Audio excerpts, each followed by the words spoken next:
Jim Davis on Jeskai Aggro against Dan Musser on Bant Eldrazi. And I believe we saw Jim Davis play a Bant Eldrazi opponent earlier, and we saw that Jim's formula of just getting a little bit of damage with his first couple creatures and finish his opponent off with burn spells worked out quite well, and we'll see if he can do it here again. All right, well, Jim is on 6, and he's going to start off with a Gitaxian Probe falling to 18. You'll see a hand that's Reality Smasher, Eldrazi Sky Spawner, Eldrazi Temple, Windswept Heath Forest, Yavimaya Coast, and a Cavern of Souls. So this hand looks like it's capable of a turn 2 Eldrazi Sky Spawner and a turn 4 Reality Smasher. So pretty good start for Dan Musser if he was going to be aggressive. Not necessarily the best draw to have on the defense. Also, it's a very mana-heavy hand, so Dan is going to be looking for the top of his library to give him some more gas. Now, while this is technically a win and in for Jim and Dan, it's based on the fact that they have much higher tie breaks. It looks like the 33-point matches go all the way down to table 10. Wow. So we might end up in a situation Crazy. where we have 2 or 3 people that finish 12-3 that and don't make it into the tiebreakers. top 8. Yeah, I've been 9th and 10th place plenty of times. Does not feel good.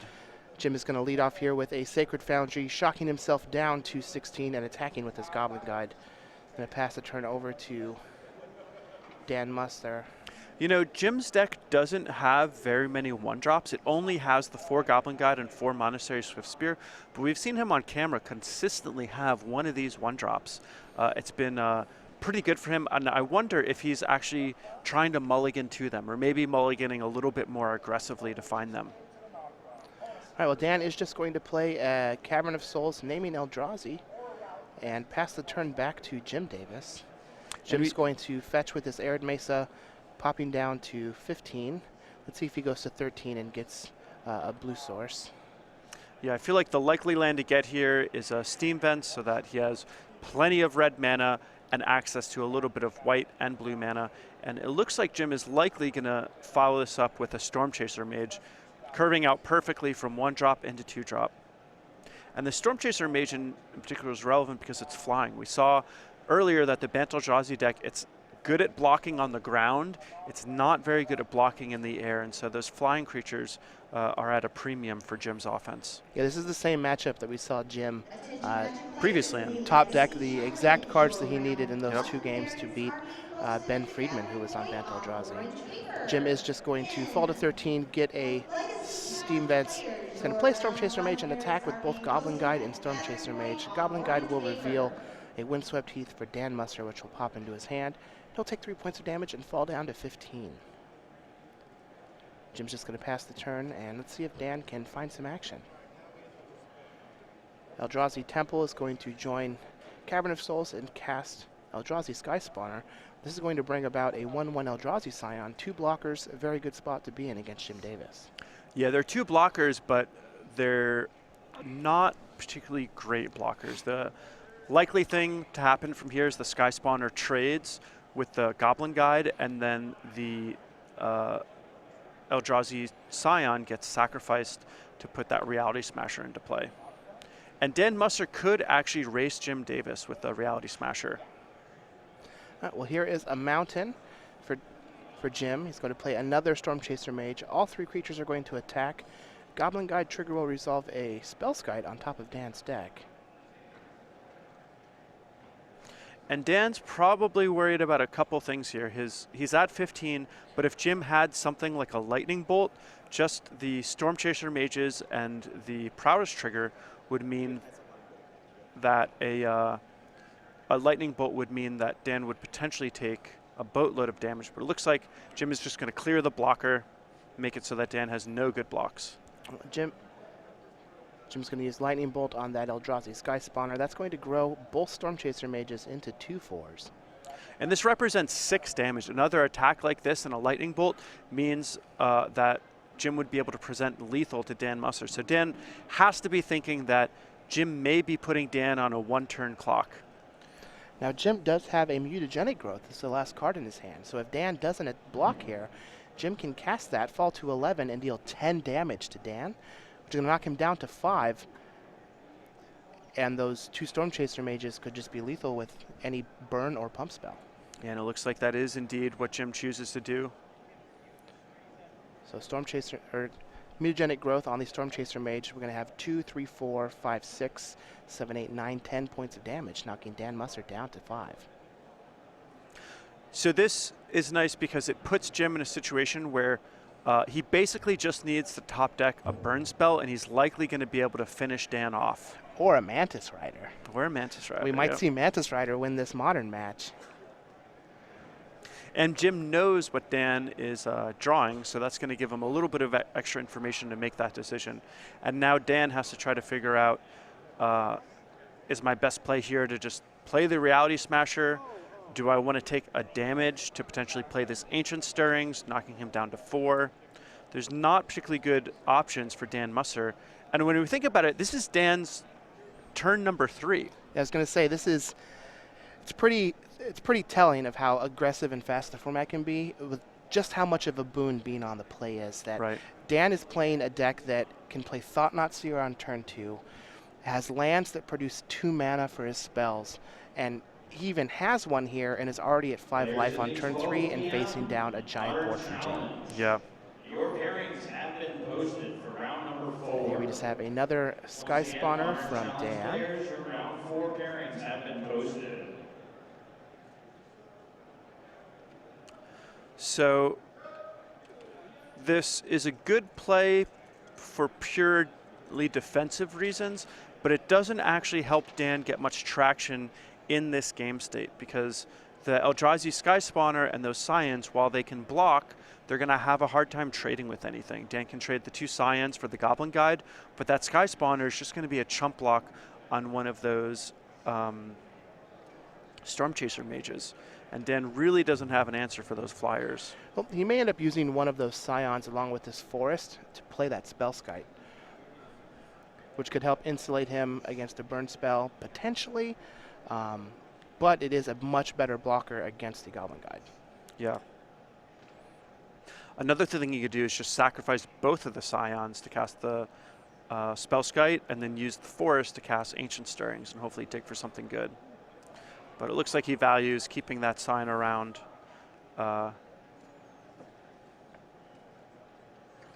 He's going to get in for a point of damage.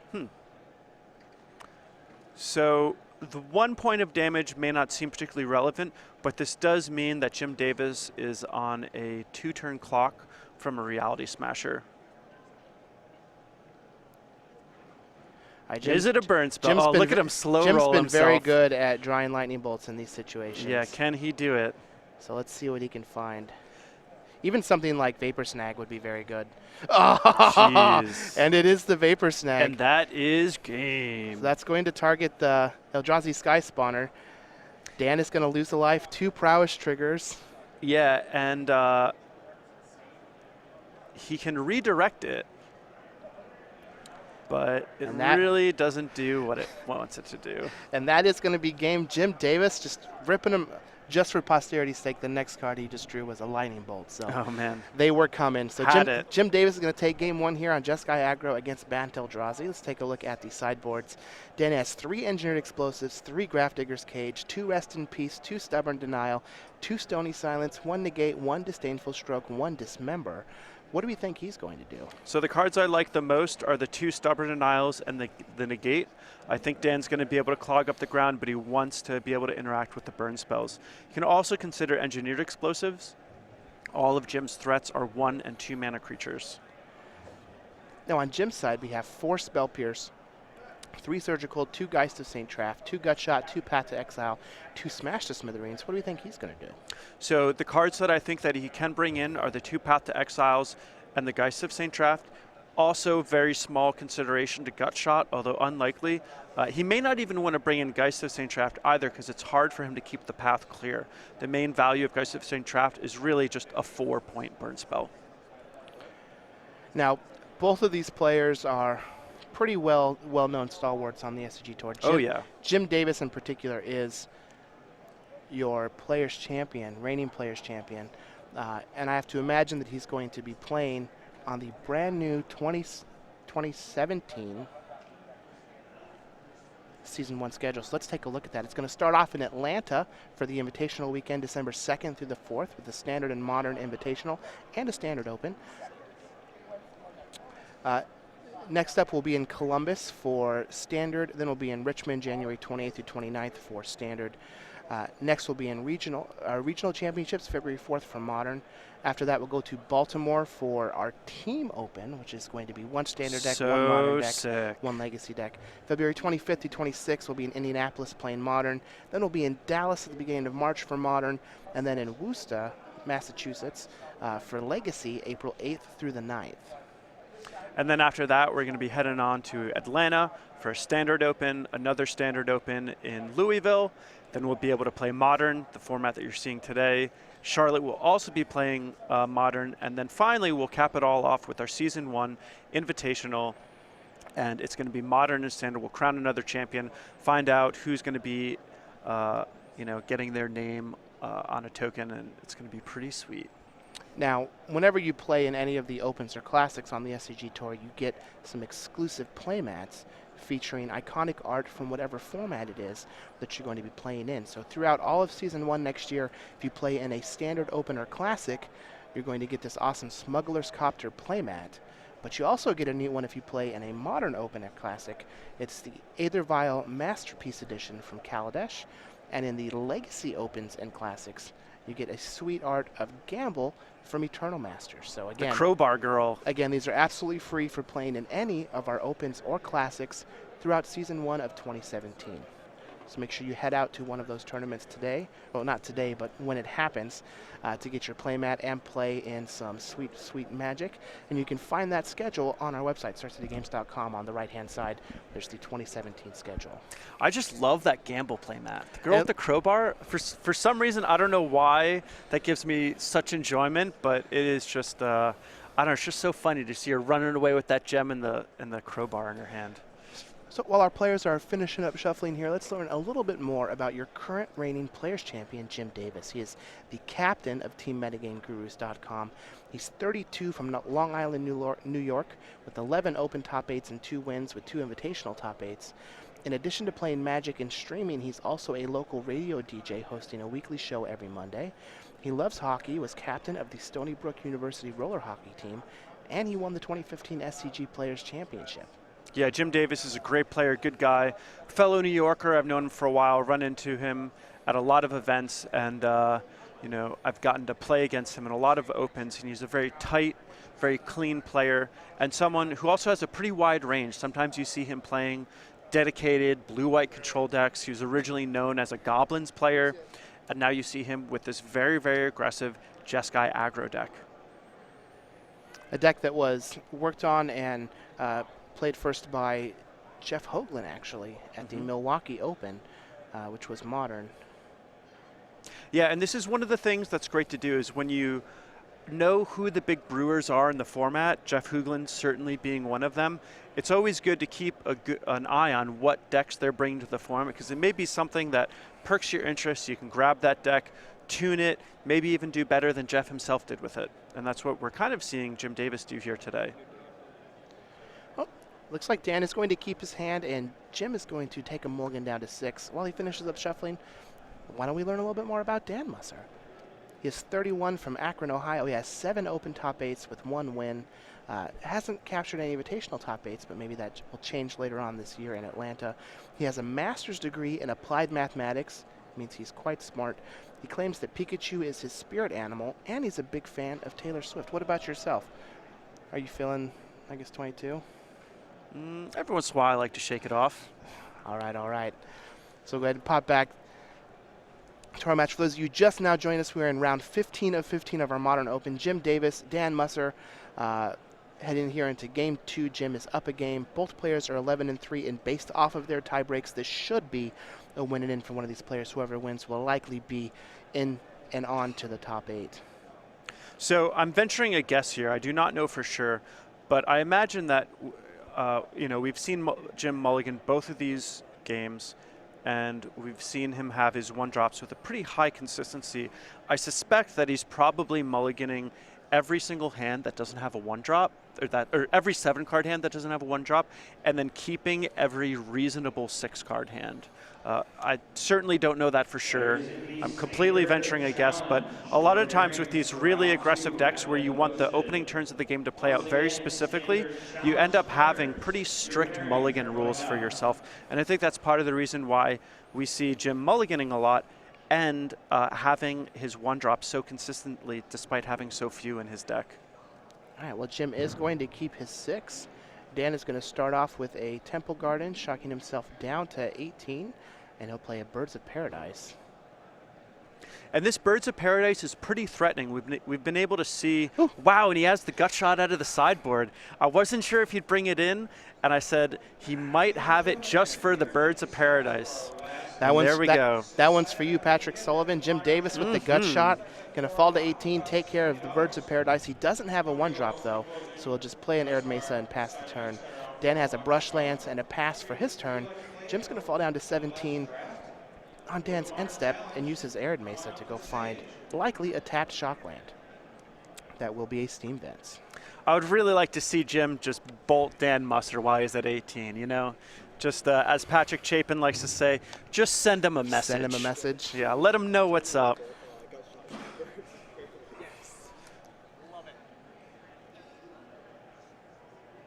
So it was awesome that Jim had the gut shot. That was absolutely great. But he doesn't have any pressure yet, and that's really the missing piece of the puzzle. Well, it looks like he does have a Storm Chaser Mage in his hand, so it's likely that that's what we're going to see here. Yeah. Even still, Dan being able to get to his 3rd turn, being at, wow. So he's able to deal with that. So Dan's at 15 life, but the board is going to be clear. All right, so Jim does have a Storm Chaser Mage that he'll attack with. Dan's going to use a Dismember, fall to 14, and take care of it. Notably, Dan Musser actually had to sweat another Fire Exchange mana card, Mutagenic Growth, there if Jim had it. That would have been a pretty big unbelievable. So if we compare this to the last game, Dan Musser is at 14 on his turn 3, deploying a creature facing an empty board. Previous game on Dan Musser's 3rd turn, he was practically dead on board already. He was at 5 facing 3 creatures. Yeah. So huge turn of events, partially because Dan is on the play and partially because Jim's draw has not really come together in the same way. All right. Well, Dan has a Brushland and an Eldrazi Displacer. For Jim's turn, he's just going to start off with a Cataxian Probe, falling down to 15. And he sees a hand of Drowner of Hope. Oh, Eldrazi wow, and this is Temple, looking great for and Dan a Musser. Reality Smasher. This means that Reality Smasher is coming down on the following turn with that Eldrazi Temple, making 2 mana for it. And Dan Musser, if he top decks another land, is going to be able to play that Drowner of Hope. And this game is looking really bad for Jim Davis. Looks like Jim picked up a copy of Twisted Image, so he has all these cards to interact with Noble Hierarch and Birds of Paradise, but not enough threats. And this is something that I would expect to happen to Jim Davis's deck every once in a while because his deck is very threat light. His creature base is only the 4 Goblin Guides, 4 Monastery Swiftspirit, 4 Storm Chaser Mage, and the 4 Snapcaster Mages with 4 Mana Striders to round things out. So considering when you compare it to a deck like Affinity, which is very, very creature dense, or a traditional Zoo deck, it's certainly understandable that Jim would have some draws that would be a little light on the threats. All right, well, Jim is going to Twisted Image that Eldrazi Displacer to draw a card. He'll use his Arid Mesa to fetch out likely a basic mountain. You don't really want to shock here in the face of this impending Reality Smasher. Yeah, that said, Jim isn't really going to get rewarded by slowing this game down. So he doesn't want to shock, but he definitely wants untapped mana. Here's a Goblin Guide. And he has a Lightning Bolt in hand. All right, so he's just going to attack, trigger the Goblin Guide, reveal a Windswept Heath. Lightning Bolt is going to take care of the Eldrazi Displacer. That's going to knock Dan down to 12. And we are off to the races, but Jim has a hand that is just 2 lands. Yeah, pretty weak, but we'll see what he can top deck. What I would like to see from Dan here is probably to just play the Reality Smasher and bash. He's got this path to exile. He's got another land for his Drowner in Hope. I think that Dan Musser probably wants to seize the initiative here and just close the game out quickly.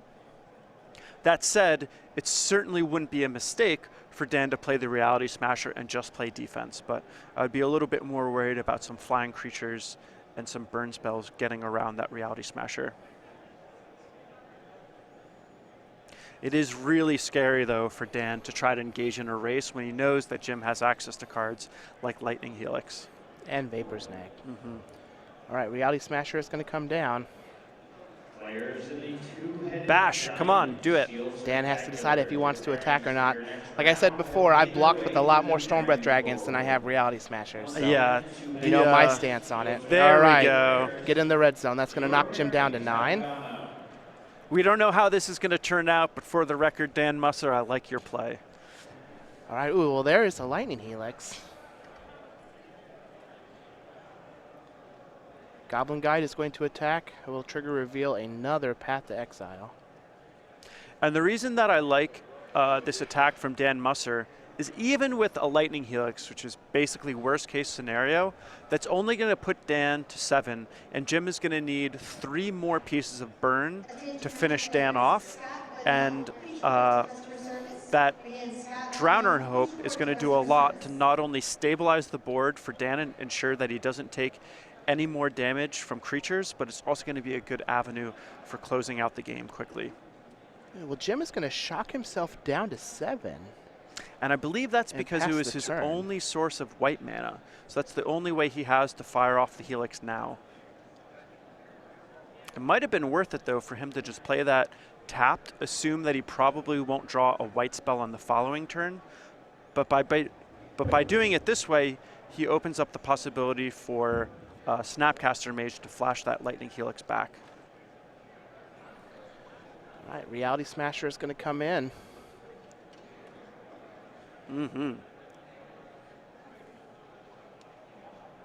You're not smashing any realities by blocking. That is true. Jim is going to take it. He'll fall to 2. And we'll see if, so it looks like Dan, if he was going to play his Drowner in Hope, would need to crack a fetch land. And, you know, being at 7 life is quite different than being at 6 life. So considering he has a Path to Exile, I like the fact that he's being a little slower to crack his fetch land, because he may end up just drawing a land that won't deal him damage. Well, a probe for Jim is going to reveal 2 Path to Exile and a Drowner. Jim picked up a Path to Exile, and that'll handle that Reality Smasher, but that Drowner in Hope is going to be looming. And Jim is at 5. Yep. All right, Jim just passes the turn. Dan is going to Path to Exile the Goblin Guide. Yep, and Jim knows that Goblin Guide is as good as dead, and that's one thing that I've really enjoyed about Jim's play when we've seen him you know, in all of these matches, is he has known when to stop attacking with Goblin Guide at just the right moment. Part of that is because of Gitaxian Probe, but... All right, well, Dan will attack with his Reality Smasher. A Path to Exile will take care of it. And the nice thing about this is now Dan is going to be able to get his 6th land for Drowner in Hope without having to crack his fetch land.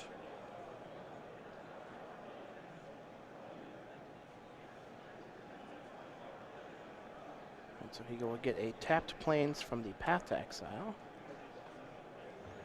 So does he have a Caverner's Souls or some source of blue mana that won't deal him damage? May also be that he just doesn't have an island in his deck. Doesn't look like he has an island in his deck. No, it's just a breeding pool. So I wonder if Dan has a way to cast Drowner of Hope without taking a point of damage. He also has an Eldrazi Sky Spawner in his hand. Yep, also requires blue mana. So it looks like Dan has decided he has to go down to 6. And I like this because Jim is going to need to top deck running burn spells to kill Dan. And that's going to take 2 turns for Jim to do. But this this Eldrazi is going to be a 1-turn clock for Dan. Right. Well, Dan is going to go to 4. and play this Drowner of Hope.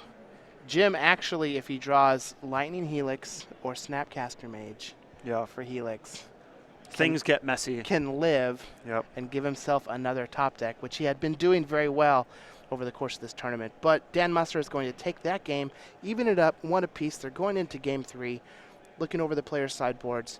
Do we think that either player is going to make any changes? Do you think that like the path and the gut shot that we saw at a Jim are still worth being in there? Or Yeah, does he need to be more aggressive on the play? So I love the gut shot, particularly when Jim is on the draw. I'm not as in love with it when he's on the play because he doesn't need to worry about Dan coming out ahead of him in the same way as when Dan's on the play. So you could certainly make a solid argument for having the gut shots on the draw, but not on the play. But you know, Jim's the master. We'll see if he has it in this game 3 or not. Fair enough. Now, Jim is our current reigning Players Champion, and while you do get a whole lot of things for winning the Players Championship, there is something super exclusive that you get from winning an Invitational, and that's a token in your own likeness, much like Liam Lonergan did when he won our Season 2 Invitational this year with his Elf deck in Modern, and he chose to become the Elf Warrior token that you see being used by Dwinnen's Elite.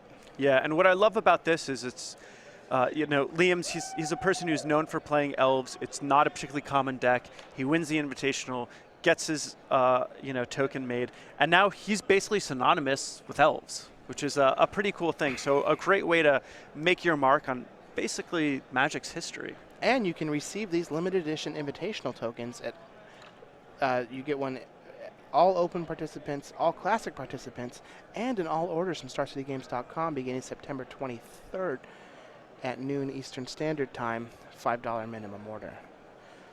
I bet you there's people who have, you know, every single Invitational winner's token just in a binder, signed by the winner, dated, you know, chronologically organized. I feel like that's one of the sort of thing that some people who collect stuff would really get into.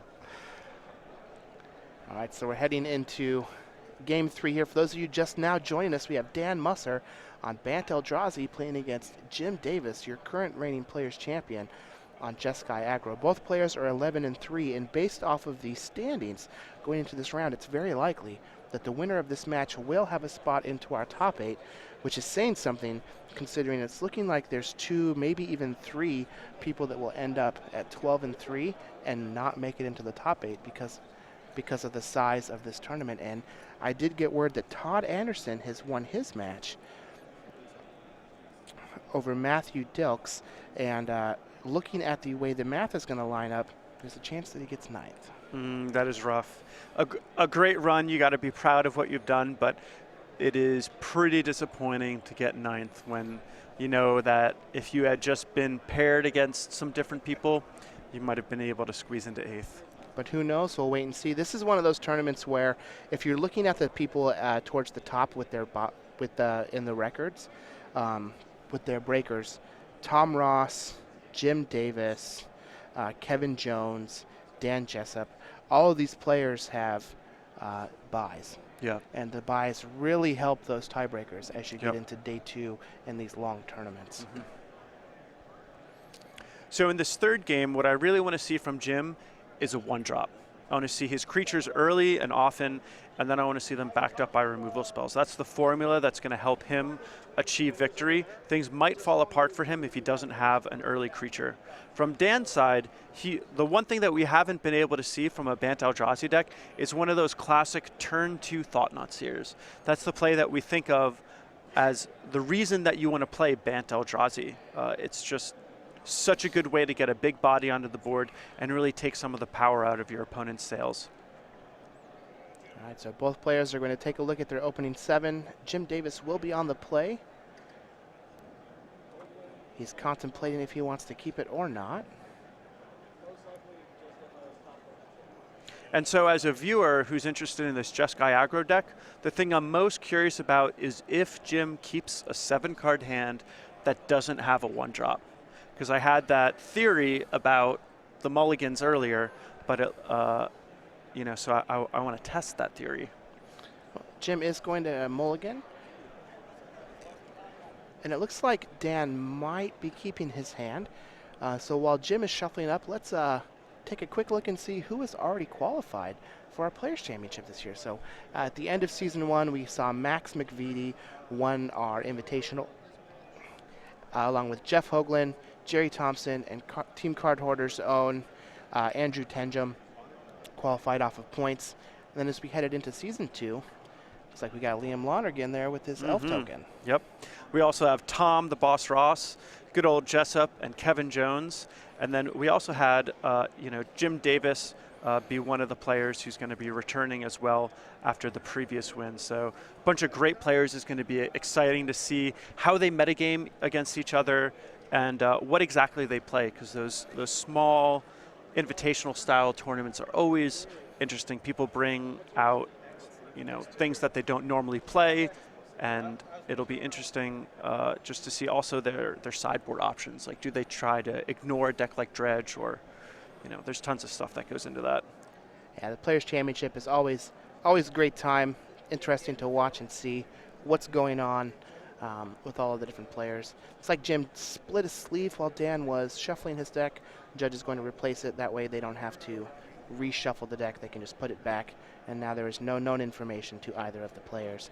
I did get word that Connor Bowman won his X3 match against Andrew Ellenbogen, and Ben Weinberg won his match. He was actually X2 and got paired down against Nathan Ramsey, who was X3. So Ben Weinberg is going to be in our top 8. It looks like Ross Merriam and Matt Ayers drew, Robert Cucinato and Adam Franzi drew. So those 4 players are going to be in our top 8, along with Ben Weinberg. So it looks like we have 1, 2, 3, 4, 5, 6, 7 matches playing for 3 spots. So there are going to be 4 people that will be X3 and not in the top 8. And I think when you said Ross Merriam, you meant Tom Ross. Tom Ross, yes. Yeah. Don't want to get the Ross Merriam fans excited for nothing. The real boss. Yeah, I know Ross Merriam has a lot of fans out there. So now Jim's looking at his 6-card hand, trying to decide if this is something that he can win with. And man, it would be brutal to see Jim lose this game. I think after the tournament, I'd have to go buy him like a beer and an ice cream sundae or something to cheer him up. This is tough. Well, get him a sandwich from Melt. Yeah.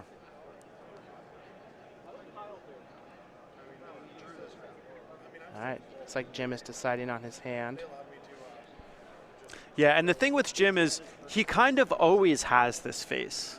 Sometimes he just has a great hand, and he's just looking at it, and he's saying, well, which 1-drop do I want to play first? Or when I crack my fetch land, do I want to get Steam Vents or Sacred Foundry? So you can't, if you're sitting across from Jim, you can't always read as much as you want to into his body language, because when things are going really good or really bad, his body language is actually pretty similar. Looks like the issue here is he does have a 1-drop, a Monastery Swiftspear, but Hallowed Fountain is his only land. And it looks like he's keeping it and going for the Scry. He'll keep Scry to the bottom. Fountain. He's going to shock himself down to 18 and pass the turn. He's got that Twisted Image just in case Dan Musser has a Noble Hierarch or a Birds of Paradise. Yeah, and I think Jim knows that his advantage is getting onto the board before Dan, so targeting those 1-mana accelerants is certainly something that Jim wants to be able to do. Dan's going to start off with a Brushland here. And I wonder if Dan is considering the option of having his Bird of Paradise get wrecked, basically. Well, looks like he's going to go with an Ancient Stirrings. That's going to look at Noble Hierarch, Ancient Stirrings, Cavern of Souls, Noble Hierarch, and Thought Not Seer. Oh, those are some good ones. Looks like he's going to take a Cavern of Souls, rearrange those cards, and put them on the bottom. Pass the turn back to Jim. Now let's see if Jim can find a red mana source. He did scry to the bottom. Oh, and it's another Swiftspear, and all he can do is just pass the turn. So one of the things that I like about Ancient Stirrings, and this has been one of the hallmarks of a lot of the Ancient Stirrings decks that we've seen in Modern, is making sure that when you play Ancient Stirrings, you're playing it in a way where you have the potential to draw gas or hit your land drops. So it really helps with the consistency of your draw. Well, Dan is just going to play a Cavern of Souls, naming Eldrazi, and pass. Jim does find a Spire Bluff Canal for his second land. He'll cast a Storm Chaser Mage and attack. Let's see if Dan is going to use a Path to Exile to get rid of it. The big question here is, do you get rid of that Storm Chaser Mage and save the 1 damage and future damage? But then you're giving Jim extra lands where he missed his land drop last turn. Yeah, I do agree with that, but considering Jim has hit his 2nd land drop, Dan knows that Jim's deck operates on relatively little mana, and Jim has all 3 of his colors. I think that the 1 damage and the fact that Dan is going to be able to use all of his mana this upcoming turn means that the Path to Exile is worthwhile. All right, well, Jim is going to go get a snow-covered mountain from that Path to Exile. Dan has a Plains, and along with it, an Eldrazi Sky Spawner. Yeah, and with no offense to speak of at the moment, Jim really needs some help. We need everyone out there, pool your energy. Jim's got to build up a real big Spirit Bomb to take down Dan Musser. There's going to be a lot of big Eldrazi that Jim's going to have to slog through. Well, he does have 2 Swift Spears and 2 Lightning Lightning Helixes. Yeah, he's got a lot of stuff to work with. The issue is whether or not it's too late. I mean, he can certainly have a good turn here where he plays 2 Swift Spears and the Helix. But it's still, you still got to wonder, is this too late? Now, because Dan is going to start playing some real big stuff. Dan will be playing some big stuff, but if he can weather this storm, he has Engineered Explosives in hand, which will handle both of those Swift Spears. Yeah, and I like blocking with just the Sky Spawner here to force a spell from Jim to get that Prowess trigger, knowing that Dan is going to be able to then Engineered Explosives both of Jim's creatures away while Jim is potentially tapped out. And after having Jim mulliganed, missing his land drops, having his creatures come out a little too late, and then Dan getting the opportunity to clear his board and get a clean 2-for-1, definitely puts Dan in just a dominating position in this game state. He's still at a relatively good life total. It's going to dip down to 13 on this turn, but he's still sitting pretty. All right, so Jim is going to fall to 15 to fetch a shock. Lightning Helix is going to go up top, knocking Dan down to 15. Prowess triggers will happen. 1 Swift Spear is going to live. The other one is going to deal 2 points of damage to Dan, knocking him down to 13. But now, this Engineered Explosives can wreak havoc on Jim's board. Yeah. And Dan will still have the Sky Spawner as potential blocker. Another thing he could do is save the Engineered Explosives for the following turn and just play the Thought-Knot Seer. The one nice thing about that is he's guaranteed to get something good out of Jim's hand, and Dan may decide that he's going to be able to keep these Monastery Swift Spears at bay without too much problems, and he may want to save his Engineered Explosives for a flyer, because that is one of the ways that Jim Davis could really steal the game, is if Jim has a flyer and Dan doesn't have an answer for it. Dan's deck really doesn't have that many answers for creatures, so being frugal with the ones that he does have certainly makes sense. Well, let's see if Dan can pass up the value that would be this Engineered Explosives. He is going to attack for 1 with his Eldrazi Scion. Because he attacked with the Scion, that makes me think that he's planning on using the Engineered Explosives here. He does have another Sky Spawner, so he could just play out 2 more blockers. So that is certainly a reasonable play. The problem with it is it's not really helping Dan gain any traction in this game. Well, so he is just going to Thought-Knot Seer here, sacrificing the Scion. And I think the reason he's doing this is because it allows him to keep the Stubborn Denial up. And so this will help guarantee that the Thought-Knot Seer doesn't die, and that he's able to counter whatever burn spell Jim might throw at him. All right, and so Jim reveals a hand of Twisted Image and Lightning Helix. Dan's going to get rid of the Lightning Helix and leave Jim with just a Twisted Image.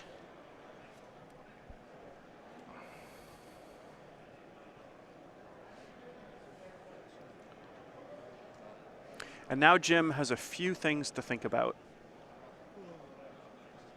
I'm not 100% sure if Stubborn Denial is on Jim's radar, It probably is, but even if it is on Jim's radar, he probably knows that Dan Musser is only going to be playing a few copies at most. So it'll be interesting to see how Jim navigates this situation. He could... I think that whether it's Stubborn Denial or even something like Spell Pierce, the fact that Dan got rid of that Eldrazi Scion, which is a valuable blocker, to hold up the blue mana, just kind of screams something. Yeah, I absolutely agree. And it'll be interesting to see what he does. I like how he's not making an attack here. He could make an attack to just force some damage, but I like that he's choosing to be a little bit more patient, pick a better spot.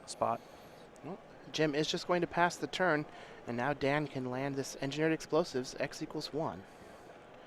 And crack it. It's going to take care of both of the Swift Spears on Jim's side.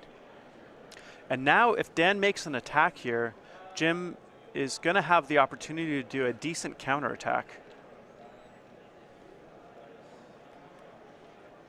So Thought-Knot Seer is going to come in for 4.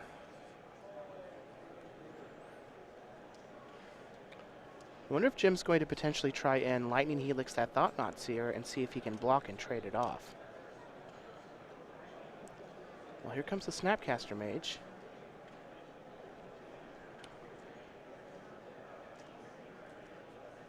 Yeah, Jim does want to get whatever counterspell that is in Dan's hand out. And if possible, Jim would like to deal with the Thought-Knot Seer. All right, Jim is going to flashback Lightning Helix targeting the Thought-Knot Seer. And I think Dan probably has to counter this.